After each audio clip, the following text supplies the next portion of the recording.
A corrente elétrica é produzida, então, quando a água passa pelo moinho, movimenta o moinho, faz ele girar. O moinho ele está ligado à bobina do gerador elétrico da usina. No momento em que o moinho é girado, a bobina é ligada, é acionada. Assim ela produz um campo magnético em volta dela. O campo magnético, de acordo com a lei de Lenz do eletromagnetismo, vamos ver mais para frente, ele induz no interior dele o aparecimento de corrente elétrica. O gerador então fabrica, produz a corrente elétrica e posteriormente ela é repassada para as concessionárias, para as torres de energia, primeiramente para a central, né, de distribuição,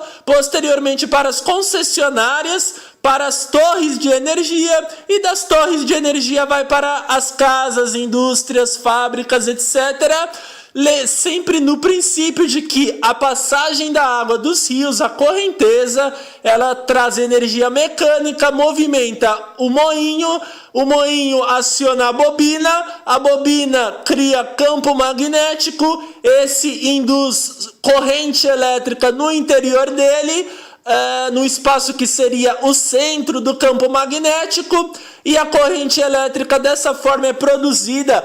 Esqueci de falar dos retificadores e dos amplificadores. Essas são estruturas que atuam aumentando a intensidade da corrente elétrica. Eles pegam exatamente a corrente produzida no gerador e aumentam a sua intensidade, de modo a adaptar a voltagem que a gente tem nas casas, que geralmente é de 110, e há retificadores que amplificam a intensidade da corrente, tornando-a compatível com a voltagem usada na indústria, principalmente nas indústrias de bens, nas indústrias de produção, nas indústrias de base, nas diversas fábricas metalúrgicas, siderúrgicas, fábricas de automóveis, entre outras. Essas fábricas importantes, elas trabalham com voltagem alta,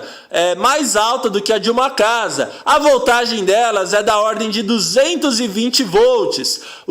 Há retificadores que modificam a corrente para 110 e há os que modificam para 220. Dessa forma, a corrente elétrica é produzida e distribuída pelas casas, pelas fábricas. A máquina de James Watt, pessoal, ela foi importante por vários motivos.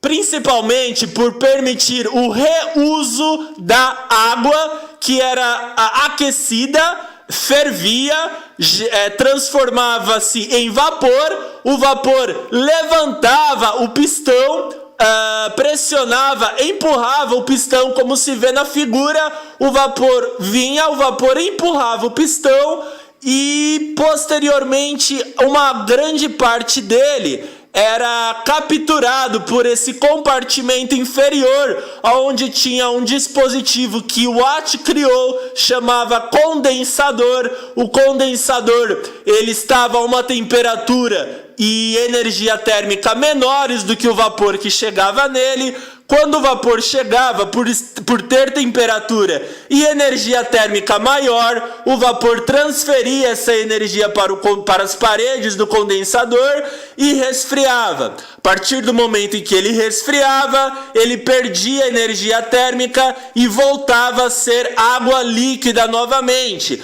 Observem na figura que havia uma ligação entre esse compartimento e a caldeira e a reserva de água inicial. Ou seja, a água líquida voltava por esse compartimento até a reserva inicial, onde poderia ser novamente reutilizada. A parte do vapor que pressionava o pistão, o êmbolo, a lateral aqui da máquina de Watt, ele pressionava o pistão estava conectado a essa roda.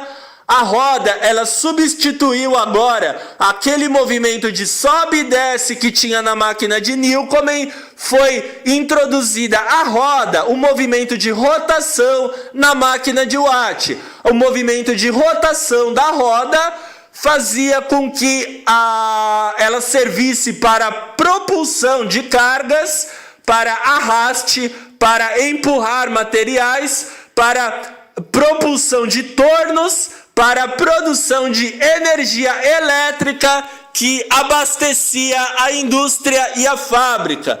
As finalidades da máquina de Watt foram várias, inúmeras, e entre essas estão introduzir dispositivo de reuso, de reaproveitamento da água para fazer ela ficar líquida de novo, que era através do condensador. A água ficava líquida, voltava à reserva inicial, e a roda, substituindo a engrenagem de sobe e desce, a roda girava com o movimento do vapor, elevava o pistão, abaixava a engrenagem, a válvula, movimentava a roda por sua vez permitia fazer a propulsão de cargas e propulsão de tornos. Se tivesse uma estrutura fibrosa como uma corda, poderia ser empregada para arraste de materiais, e se fosse acoplada a uma outra roldana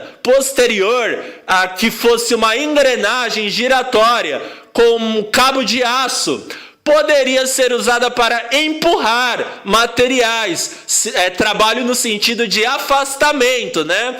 A roda era muito mais útil e foi tecnologicamente um aperfeiçoamento muito significativo trazido pela máquina de Watt. Ela também, no campo, vale ressaltar, poderia substituir a tração animal, aquela carroça que puxava cargas.